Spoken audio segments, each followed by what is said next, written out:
The Virgin Islands Culture and Heritage Policy and Strategy intends to engender a distinct Virgin Islands national and cultural identity, which is rooted in a strong Virgin Islands heritage. The Virgin Islands Culture and Heritage Policy and Strategy is built on the Culture Policy for the Virgin Islands 2013, in addition to the 3-year strategic plan titled Program for the Department of Culture. It draws on a guidance from the Regional Cultural Policy of the Caribbean Community and has considered a range of policies from other countries with similar economies and demographics. In addition, the revised policy and strategy was formulated following consultations with the government ministries, cultural organizations, cultural practitioners, and the general public to ensure a wide cross-section of views were represented. The policy is critical since recent studies have shown that one of the main priority areas of concern of the people of the Virgin Islands was protecting national identity, fostering cultural integration, heritage, cultural education, and national building. For the Department of Information and Public Relations, I'm Deputy Chief Information Officer Nikita Turnbull, and joining me today is our Premier and Minister of Culture, Dr. the Honorable Natalio D. Wheatley, and the Director of Culture, Dr. Catherine Smith. Thank you guys for joining us. Thank you. Thank you for having us. So now I will ask you, Premier, to greet our viewers and listeners and also summarize what is the objectives of the Culture and Heritage Policy and Strategy. Well, greetings to you, Deputy Communications, Chief Communications Officer. Greetings, of course, to the Director of Culture, and greetings to the listening public. It's a pleasure to be here on Public Eye, speaking about this important policy and strategy. Of course, this is very important overall to our nation-building exercise. Of course, I consider culture to be something similar like the personality of a people. That which makes us unique, that which distinguishes us from other peoples in the world, and that which we have to celebrate, and that which persons come to the BVI to experience. And when we leave the Virgin Islands, basically kind of like what really represents you, really is your culture. And if we have a destination that we are seeking to get to, I see culture almost like the vehicle that's going to help us get there. It really speaks about how we walk, how we talk, how we live, how we eat, how we interact with each other, how we believe, what we believe. So it really defines everything about who we are as Virgin Islanders. And of course, we live in a very diverse population now, very different to how it was when my parents grew up. And of course, Virgin Islanders now are a smaller part of the population than we were before. And so it is a vehicle to help you really preserve your identity.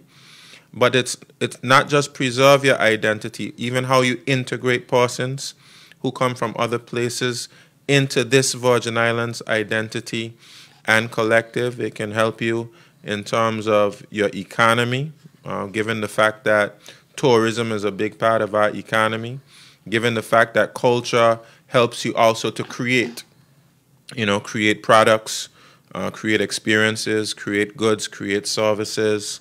And of course, it certainly can help you develop a certain level of confidence as you build your national identity. The benefits are multifaceted, but certainly it's something that we are doing intentionally.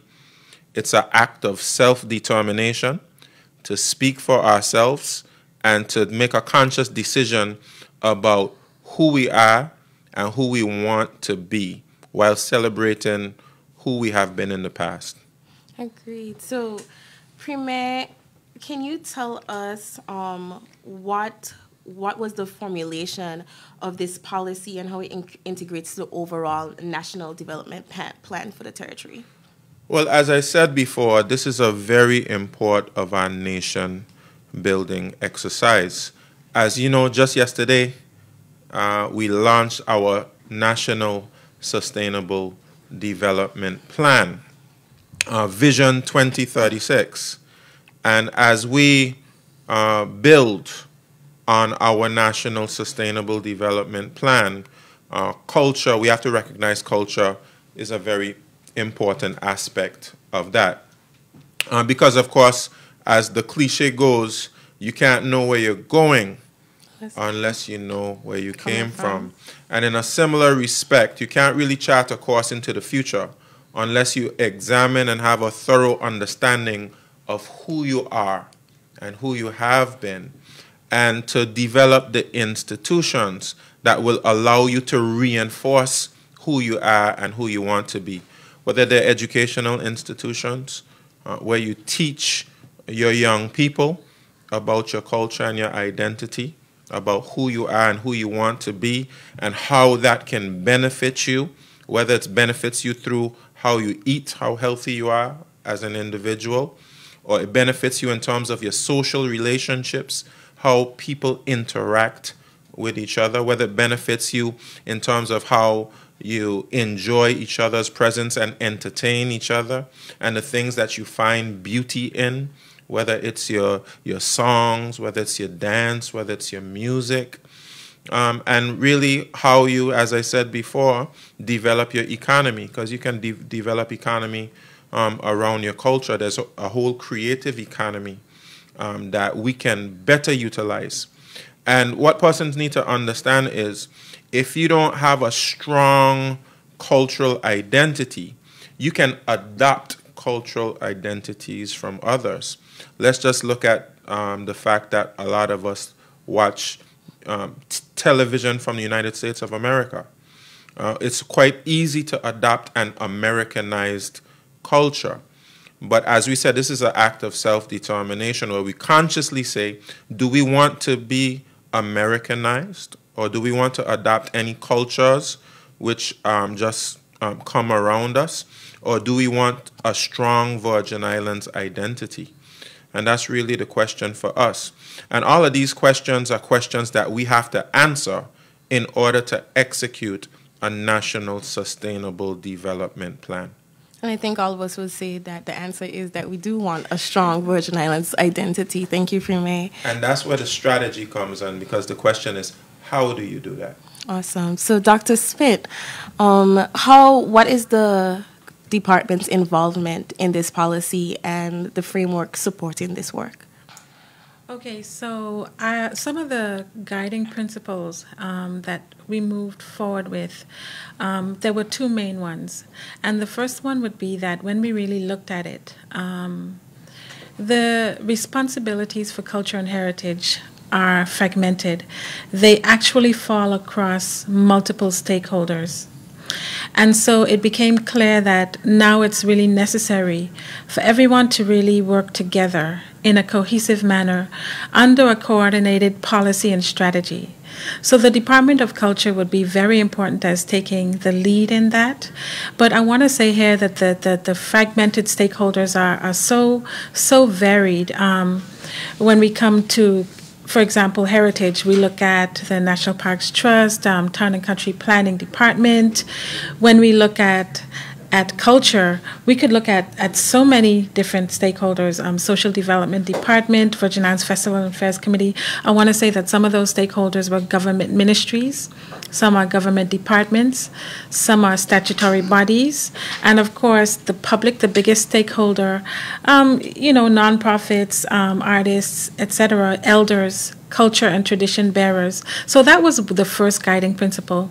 How can we bring everyone together so that we follow a single vision in a coordinated manner? Because if the fragmentation occurs, which it has, persons are moving and developing at different rates. Persons are moving and developing without knowledge of what others are doing, operating in silos. So let's solve that, and let's just bring everyone together. So with that, we've been carrying out the consultations with the stakeholders, and I'm telling you, from our perspective, and then our technical perspective as to culture and heritage, and then their technical perspective. Together, it has been amazing when they came and really made their points, just enriches everything.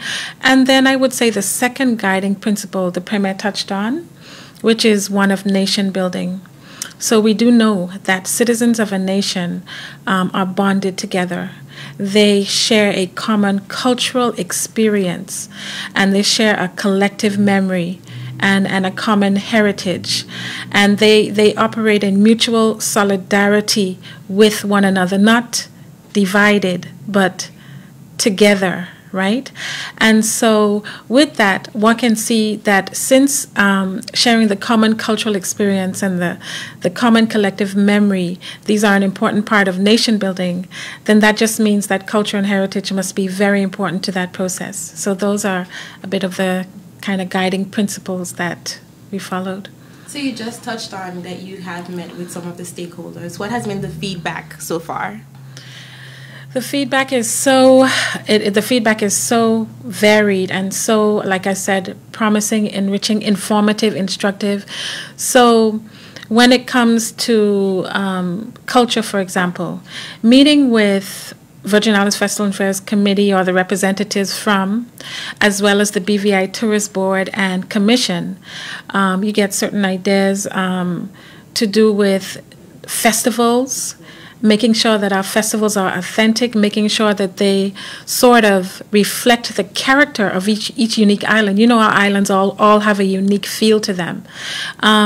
When it comes to BVI Tourist Board and Film Commission, the importance, and I'm just saying, I mean, they had so much feedback, but I'm just going to probably try to mention like a main point, which would have been the importance of excellence. The importance of, when we say Tourist Board markets our culture to our local tourists, which would be our residents, and well as globally, that the product is excellent, and that we kind of develop what we have and make sure that even the idea of learning from some of our neighbors, if we say particularly we're going to one, because it was explained that we have taught persons about sailing and capitalizing on that industry, so vice versa, we can share knowledge. So those are two of the biggest stakeholders. But it has been, I just want to say here, it has been instructive coming from the perspective of a social development department, really questioning whether we have community, and then going through the policies and strategies, policy statements and strategies, and becoming excited about, well, how do we bring community back or make community stronger in this modern diversified society that the Premier mentioned, right? The perspective from the Ministry of Finance in terms of the importance of how we proceed in terms of really funding this venture with some of the concerns that they might have, but also some of the suggestions in terms of how to best do that. I would say there have been so many.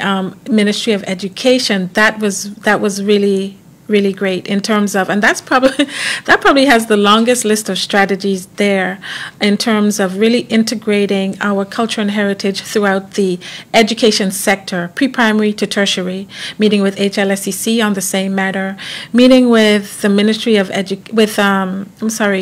Virgin Islands Studies Institute at HLSEC, one of our most important stakeholders in terms of the research that has to go now into the intangible heritage aspects, those things we've inherited from our ancestors, our language, dances, music, value system. It forms a large part of the policy and strategy document. And really doing the oral history interviews and the documentation with UNESCO, who was really important in this process. Dr. Archer was probably spread across meetings. Attorney General's Chambers had some input. So I just want to say that it has been the sister islands. That's been very, very interesting. So it's been great. All positive feedback. Yes. Great. So Premier, this is such a transformative policy. How are you going to ensure that your visions and plans are effectively implemented? It's a great question, Nikita, because of course, a lot of times we do these policies and they sit on the shelf and they gather dust. But of course, the main implementing agency has to be the Department of Culture. But so many other partner agencies have to take on this policy and really make it their own. And of course, we've been speaking about working in silos. We can't afford to do that anymore. If we think about the National Sustainable Development Plan as well, to meet the objectives of the National Sustainable Development Plan, there must be collaboration across all agencies of government, with the private sector, with civic society, with the general citizenry. And that's the only way we're going to get this done. We need buy-in from everyone. And of course, the Director of Culture mentioned something important to the implementation of the policy, and that has to do with funding. And of course, the policy contemplates how we fund the objectives because, of course, you know, money is required to make things happen. But then you have to invest in institutions because, of course, you won't be able to. This plan has to be integrated into the everyday work of our institutions. It has to be integrated into our school system. It has to be integrated into our cultural and national days of celebration or celebratory activities. You know, it must be incorporated into our churches and into our community spaces. And of course, we need persons to buy in for that to be the case. But I'm very optimistic about it because, of course, just the way that we've started the policy is through a great deal of collaboration and through a great deal of consultation. And that helps persons to know that this policy belongs to them. They had an input in formulating it, and we expect them to help us to execute it. And it would be a good idea as well, something I can speak to the director about, of once we pass the policy and the strategy, that we develop specific implementation plans for various sectors of this policy and strategy. Of course, some of the things that we want to move very quickly with, you know, we speak about our national festivals. Those are things that happen every year. So there are things that are already ongoing. Let's take a look at this policy and strategy and see how we need to invest in these national festivals, how we invest in what's happening in the schools already, and to ensure we're getting all that we need to get out of it based on what we've collectively said, you know, we want our policy and strategy to be for culture. All insightful information. Thank you both. I want to remind our listeners and viewers that you will have a chance to call in and ask your questions by calling in 468-2787 or putting your questions in the comment section. But for right now, we'll take a commercial break and we'll be right back.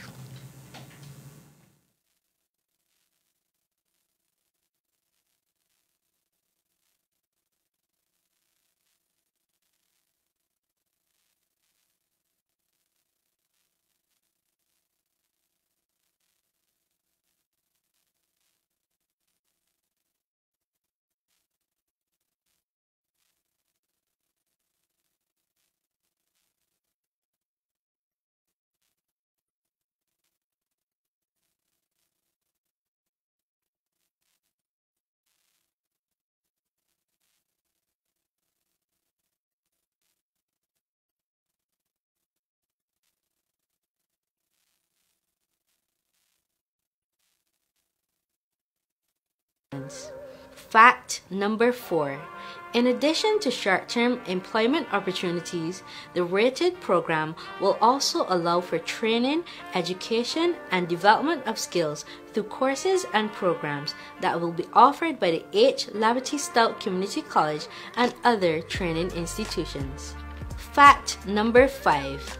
The job opportunity areas include, but are not limited to, agriculture, administration, construction, trucking, sanitation, data entry, plumbing, electrical work, beautification, and landscaping.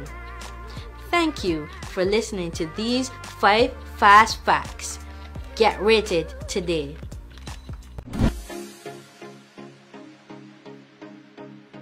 To register to vote in the Virgin Islands, you will need to fill out a voter registration form. This is form number 1 or form number 7. Application forms are available at the Office of the Supervisor of Elections, Sister Island District Offices, Roetown Post Office, on the government's website at www.bvi.gov.vg, then selecting Departments under the Government tab and choosing Office of the Supervisor of Elections, then selecting the desired form under the Services tab. Along with your completed application form, you are required to submit documentation to confirm that you are deemed to belong to the Virgin Islands as outlined in Section 2 of the Virgin Islands Constitution Order 2007. The supporting documents that are accepted are a BVI passport with embossed seal and signature affixed, belonger card, or certificate of belonger. If you do not possess any of the documents mentioned, but you believe you qualify to be considered deemed to belong to the Virgin Islands by either birth, death, marriage, fourth generation, naturalized through immigration, or the 2019 Fast Track Initiative, visit www.bvips.org and select the Civil Registry and Passport Office to make an appointment to obtain the required proof. Use your voice. Register to vote today.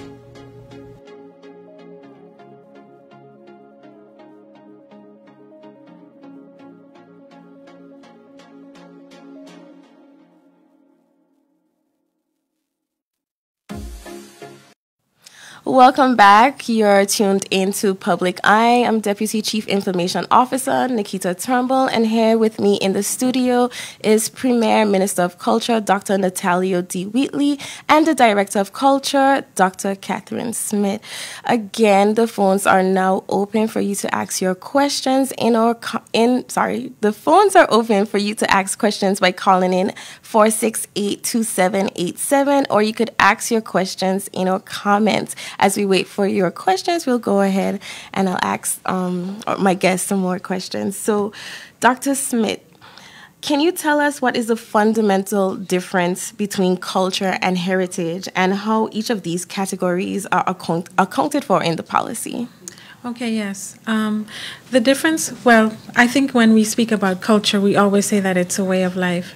The thing I would add here is that you want to look at your value system as well as your cultural expressions, meaning the arts, and then it's so much more. I just want to say here, too, that the cultural identity is always distinctive, because it's shaped by the unique history, the unique resources that you had, the circumstances, everything across time and space. So that would have led to a distinctive culture. So then I want to say about the Virgin Islands culture and culture in general, that it's very important that it always be connected to cultural heritage. And so when we speak about cultural heritage, we definitely speak about everything that we've been given by our foreparents and our ancestors.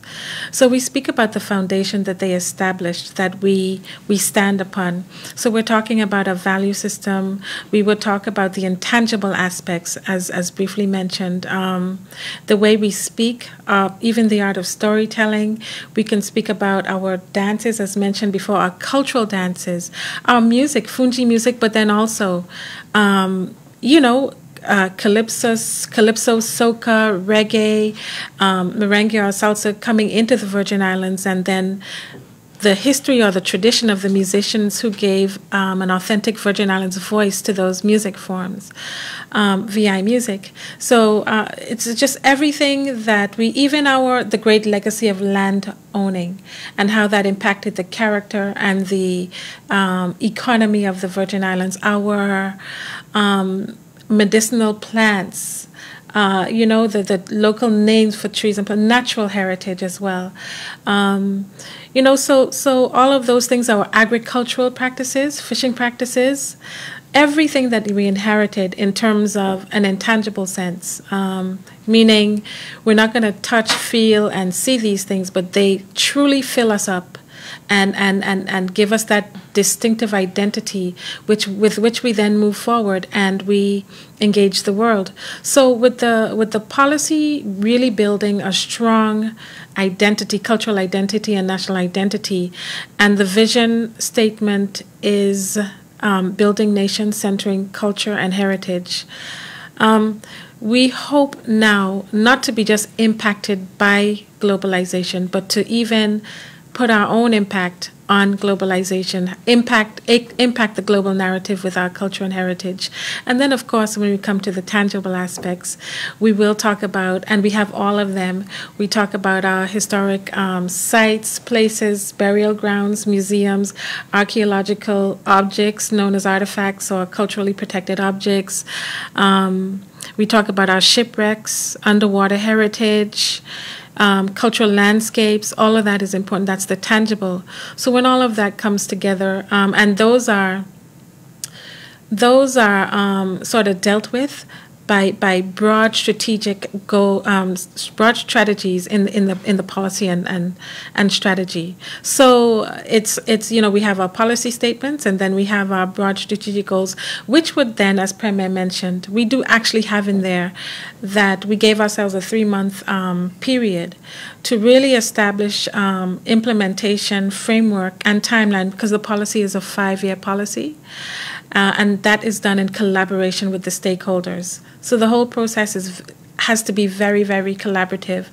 I also want to mention here, though, that in addition to culture and heritage, of course, the policy speaks to, and it was mentioned here, integrating culture into the daily life of Virgin Islanders and residents. And how do you do that? You would do that by integrating culture across sectors.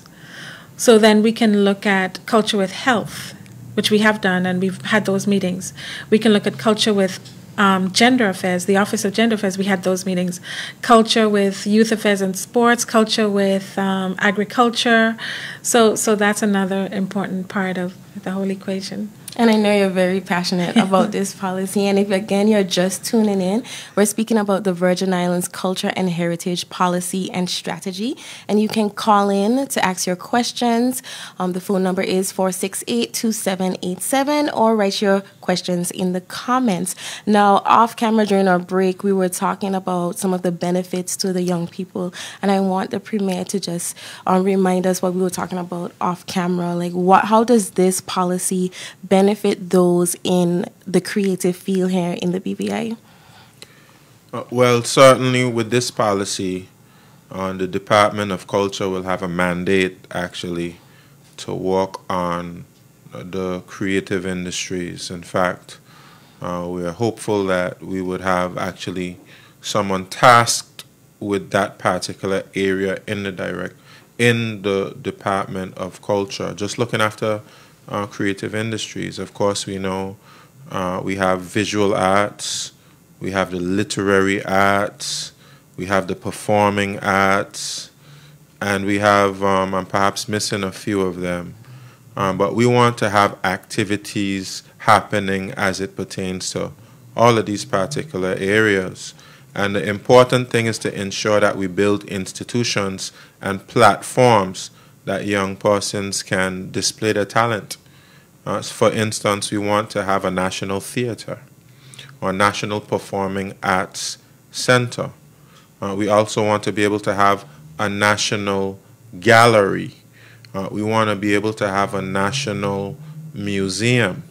We want to be able to have national choirs, national dance groups, and have competitions and opportunities for persons to be able to display their talents, whether it's in graphic design, whether it's in music. Of course, we know about music as a very popular form of culture that we practice here in the Virgin Islands. We've had in the past the Youth Affairs Department have had the Gen Y Factor, which allows persons to display their musical talents. I think that's something that we can build on by ensuring. Some places have like a national artist, persons who, just like the persons who win the Gen Y Factor, There's the persons, they go around and they sing.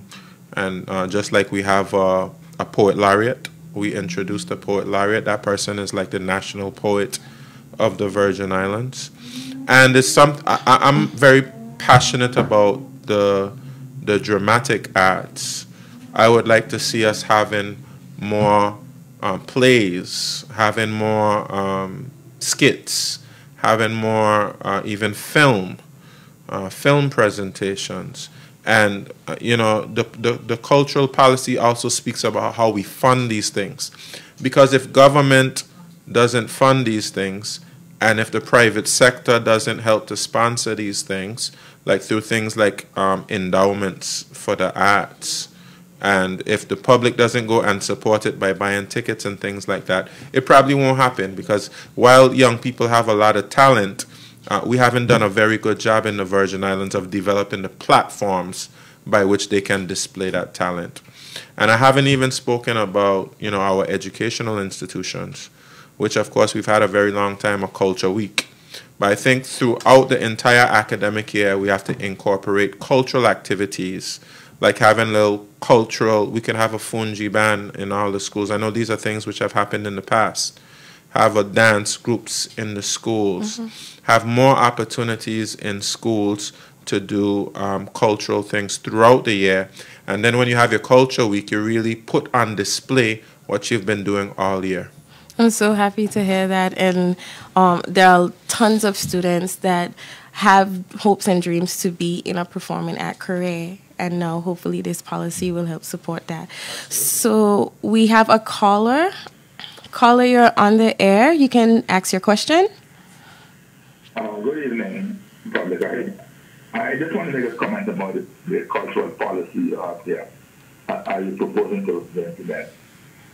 One of the things that we fail to acknowledge is monuments and statues.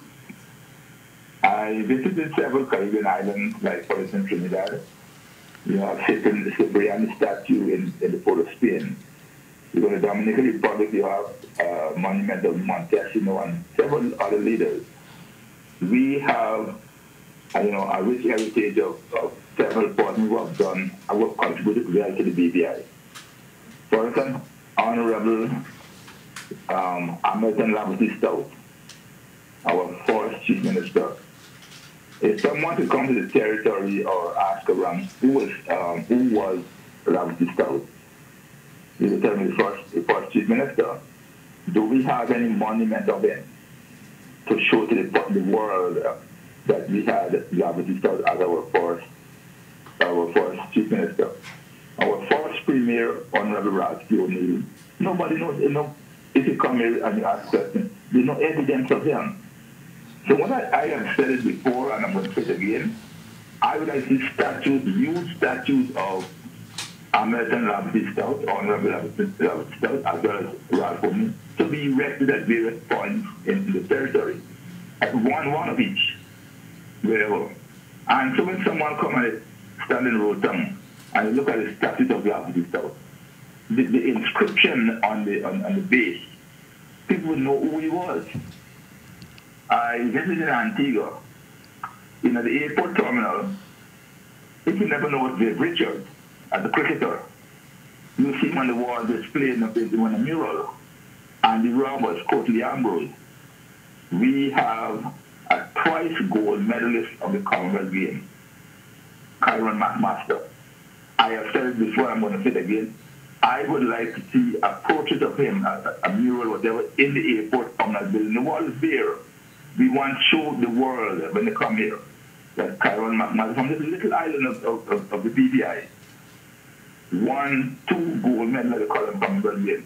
And these are things these are tangible things people can see. So I would say in the near future we get some movement. Talking is good, but we want to see some action. Thank you very much. Thank you, caller.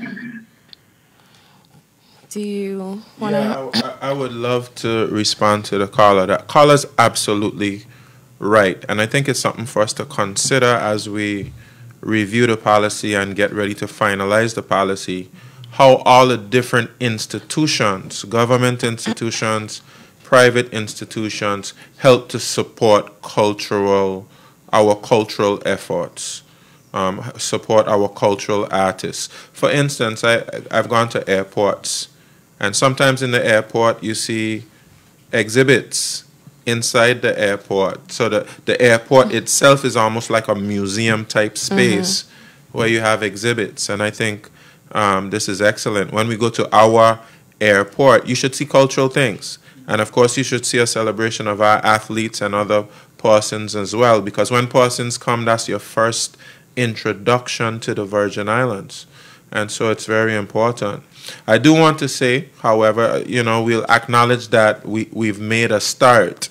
Of course, we have a statue of Noah Lloyd, who we hope to be one of our national heroes. We've introduced Heroes and for Parents Day. At some point, I would love to see us develop like a Heroes Park. And of course, we're developing a national museum. It would be wonderful to see in a national museum some type of depictions of those persons who will be selected as our national heroes.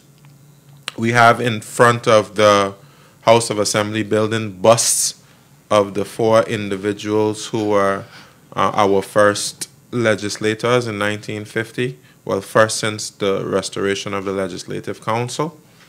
Of course, if you go into the H. Lavity Stout Community College, H. Lavity Stout has a room there. There's a bust of H. Lavity Stout there. There's also a painting of H. Lavity Stout. There's a painting of Ralph O'Neill.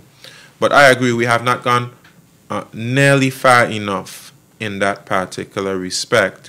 And we're hopeful with a policy like this that we will see many more statues, many more monuments, many more paintings, many more artistic depictions in all of our institutions. And just a shameless plug here, before you speak, Dr. Smith, that this coming Monday, Age Lavity Stout commemorative celebration will be through a theatrical presentation this year. So be sure to come out to that at 10 a.m. at the Eileen L. Parsons Auditorium at the Age Lavity Stout Community College this Monday. Go ahead, Dr. Smith. I'll just add a bit that the visual identity of the Virgin Islands has to be strengthened. I'm just going to add and support that throughout the island. I think I'm remembering one of the strategies where would be best located in terms of integrating more of that. I mean, we know we have the murals, but we can do more, and especially as everyone has mentioned, the ports, not just the airport, but the ports. It strikes me that in particular the sister islands had a lot to say about that. The sister islands really felt like they, in particular when it comes to tourism, they really spoke about melding culture with tourism, that they really are the gateway to our tourists. They are the ones. And so coming into their ports, they would have liked to have seen monuments. They would have liked to have seen pamphlets describing which historical heritage sites are on the island. They would have liked to see Amoka Jumbi performing. So, and we actually have brought a visiting professor here of art, and he did go around the island, and he said what we already know, the island needs more of a visual identity. We have to reflect our culture and heritage more visually in strong ways. So it's just supporting the color and supporting everything said already. Thank you so much. And again, if you're just tuning in, we're discussing the Virgin Islands heritage and culture policy and strategies. Again, if you want to make a comment or ask a question, you can call in 468-2787. Or if you're too shy, you can log on to our Facebook page at BVI Government and place your comments there. So, Premier Wheatley, what measures do you think should be put in place to ensure that both the intangible and tangible elements of the culture is not only protected but preserved? We mentioned a few of the strategies already here tonight. Dr. Smith mentioned about oral history projects, very important in capturing the intangible cultural heritage. In terms of tangible as well, I can speak about our National Museum. That's an excellent way for us to preserve our tangible heritage. And also, we have our historical sites all throughout the island. A lot of times they're not well taken care of. Sometimes they're on private pieces of property. And the policy also speaks to some of the laws that we have to pass to be able to really preserve our tangible heritage. And of course, this is a area of expertise for Dr. Smith. Of course, this area that she studied in school and you know has interacted with in her professional career. So I'm pretty sure that she can add some value to what I just said. Yes. But well said. The Oral History Project, I think the most important thing I would say about intangible heritage, the intangible aspects, what we've inherited from our foreparents and ancestors is that in this policy and strategy document, what we tried to do was really focusing on the character and uniqueness of Virgin Islands culture and heritage. But then what we also did was we integrated international frameworks. So we relied a lot on UNESCO concepts and definitions. We followed advice from CARICOM, their advice regarding cultural policy, and etc. So with the intangible heritage, there's a convention. We've been looking at it for a few years now at Culture, and I want to make this important distinction. It's called Safeguarding the Intangible Heritage Convention for the Safeguarding, and safeguarding means, it doesn't mean documenting only. The other half of that equation is that the heritage is not safeguarded until it is lived, meaning that it is practiced by the youth in the country. So you have not done that until you have developed programs and you can see that our youth can do the art of storytelling. Our youth know our proverbial sayings. Our youth can speak Creole, Virgin Islands Creole. Our youth knows all about Fungi music. It's not finished until we can see that. And the other point I need to make here regarding tangible heritage, we want to speak about things like restoration guidelines. We've put those in the policy, conservation plans, historical structure reports, historical significance and historical value reports, all of those really technical best practices. And of course, collections policies for our museums, really following best practice policies and guidelines, procedures when it comes to our museums. So the policy is filled with all those things. I should mention as well that we also will be developing, along with our National Museum and National Library, and National Archives.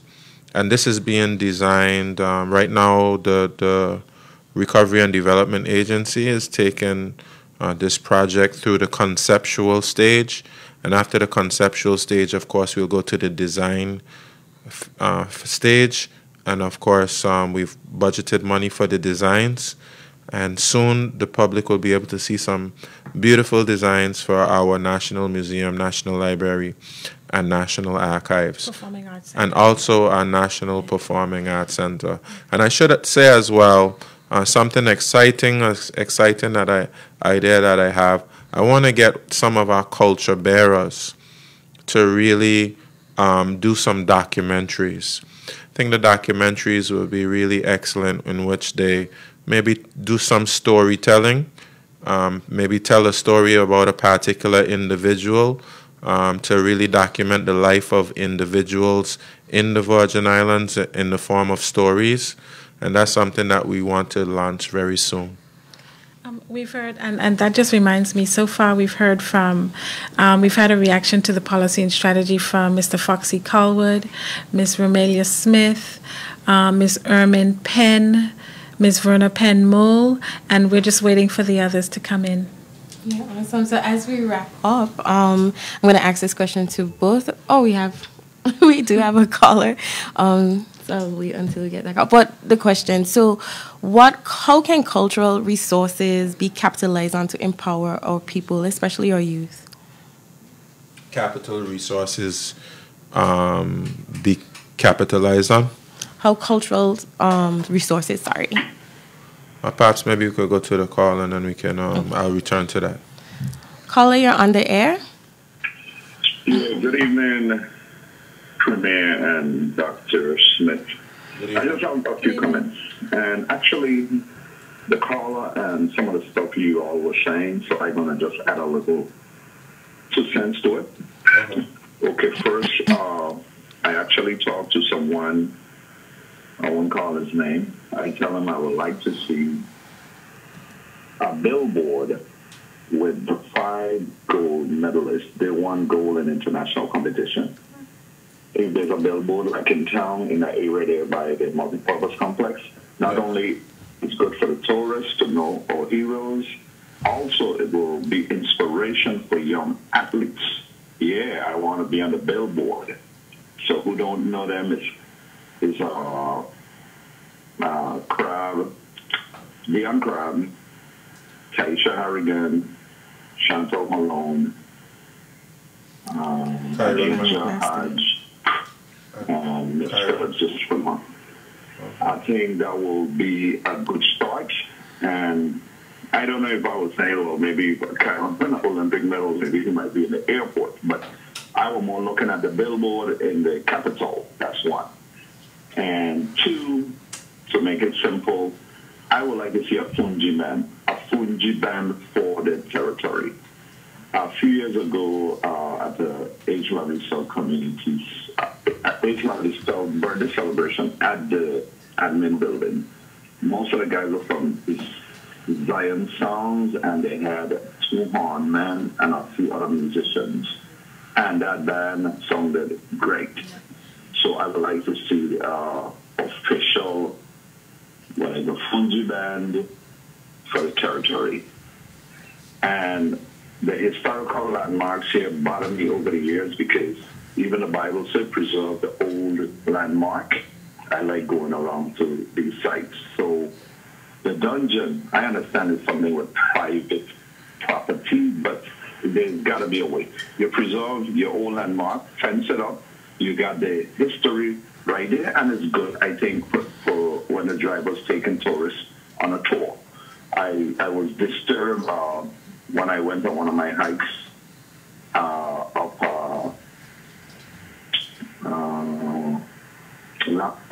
what's the beach of the Josiah's Bay area, the old historical ruin there. And it was an all bush. I asked the neighbors what happened here. The guy who used to take care of it died. And that was the answer, and to me that's unacceptable. So I think, regardless of private, there got to be some way where we can preserve all the landmarks. There's also one in Bruce Bay, and some of you driving them is just bushy. So I think local and visitors need to know the history. So I'll sign off for now. Thank you for your time. Thank you so much, caller. Yeah, I think the caller kind of value added to what we were speaking about, and I agree with the caller 100%. Let me take the opportunity to celebrate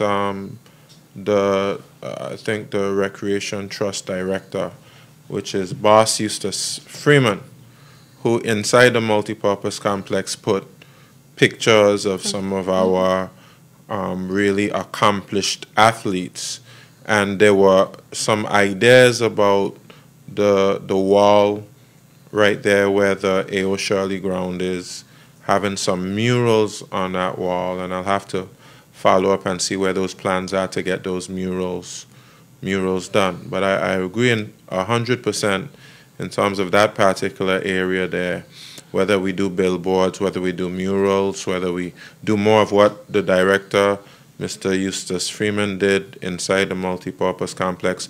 All of those things are things that need to be done. Of course, I think the caller just reinforced the point we made already in speaking about the Bruce Bay, I guess the facilities there, and also the ruins at Josiah's Bay. I agree 100%. And I'm hopeful with this policy here, that's something that we can have the impetus to actually go and make the laws necessary to bring that into a reality. I'm not sure if Dr. Smith has anything to add. Not really. I do think he reinforced everything, and I love it when that happens. And yes, it would be a matter of revising, reviewing the legislation. But we already know that there are some areas that have to be developed. So we do have to develop new legislation. Well, as it pertains to capitalizing on our cultural resources, when I really think about our cultural resources, I think a lot about our talents that we have. Yes. And Dr. Smith spoke a lot about tourism and culture. As you know, we had Culture Week and we had Tourism Month. And, since I became the Minister of Culture, I wanted to create a stronger relationship between tourism and culture. And so we created Culture and Tourism Month. And we have a month-long set of activities which really bring our culture to the forefront and allow the opportunities for our visitors, as well as our residents, to be able to be exposed to the talent of Virgin Islanders, and it presents opportunities to make money. And that's just really a strategy that can propel us throughout the entire year when it comes to our cultural festivals, obviously using our cultural talents to be able to make money. And we have to create more opportunities by having more festivals, by having more platforms for persons to share their talents, by really creating a creative industry. We spoke about the drama already, and I can see persons going to UP Cineplex and watching a film created by our own local individuals, or not just UP Cineplex, having a film that can go regional. We have regional film festivals, and seeing a Virgin Islands film, that's something that I really won't rest until I see. And at some point, I think we need to get a national director for drama, actually create a position, and persons will actually, have the opportunity to be a part of a national drama ensemble or something like that. And you put on national productions. But there's so many opportunities to do, as you suggested, capitalize on our cultural resources. Do you want to add to that, Dr.? I think, and it goes, that's the case, and also so much deeper. So when we capitalize on those cultural resources and we sort of place culture and heritage at the center of national development planning, in essence, because when you don't do that, and I'll quote CARICOM, it's like development without a face, without the people. So when you center culture and heritage, you really center the people in their own development. And then that gives the opportunity, as just mentioned by the Premier, to harness all of your creativity and innovation, which is always helpful for every aspect of national development. And then again, I think I want to state about the youth. Now, recognizing, as the policy does, that the youth really are the drivers of cultural evolution. Culture evolves. It always evolves. We should know it's not static. We've been speaking a lot about heritage because culture must be connected to heritage, but culture has to be free to move and shape and flow. It evolves. So that's why it's also so important to connect our youth to heritage, because as we've just, the two must always be connected, right? Awesome. So I just want to read a comment that my producer thought was very important to note, that someone said there was also a young man who won a gold medal in the Special Olympics. So to add that to persons to recognize. So again, we've been speaking about the Virgin Islands Heritage and Culture Policy and Strategies, and we're wrapping up. So Premier and Dr. Smith, any last words? Well, I just want to thank those individuals who've participated in the consultations thus far. We know it's a big document to read, but really, honestly and truly, I think it's worth the read. Yes.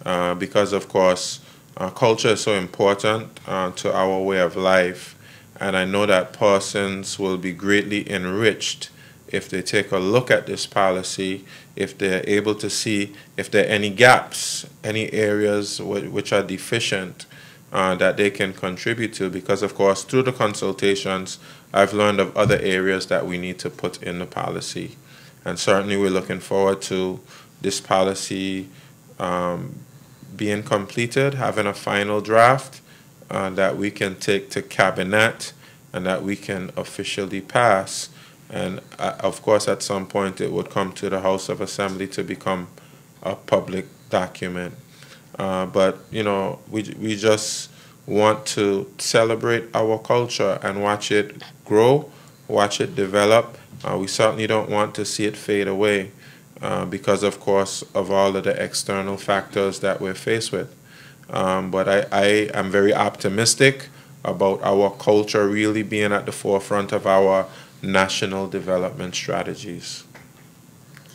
I think I'll just finish with saying that I am looking forward to we're coming to like a wrapping up of the consultation phase. So I'm looking forward tomorrow evening to the consultation with our artists. So if you're an artist and you're listening to this and somebody hasn't reached out to you because we've passed the WebEx link around, then just email viculture@gov.vg to join up on the WebEx tomorrow evening. And then the evening after that, I'm looking forward to the nonprofits because they have done so much. There are so many of them. They work in culture, they work in heritage, they work in different areas. So I'm looking forward to that as well. And I think and a few others as we wrap up. And I think I'll leave with that. Awesome. So again, I want to thank you both, Premier, for joining us, and Dr. Smith. Again, we have been discussing the Virgin Islands Heritage and Culture Policy and Strategy for the Department of Information and Public Relations. I'm Deputy Chief Information Officer Nikita Turnbull. Thanks for tuning in.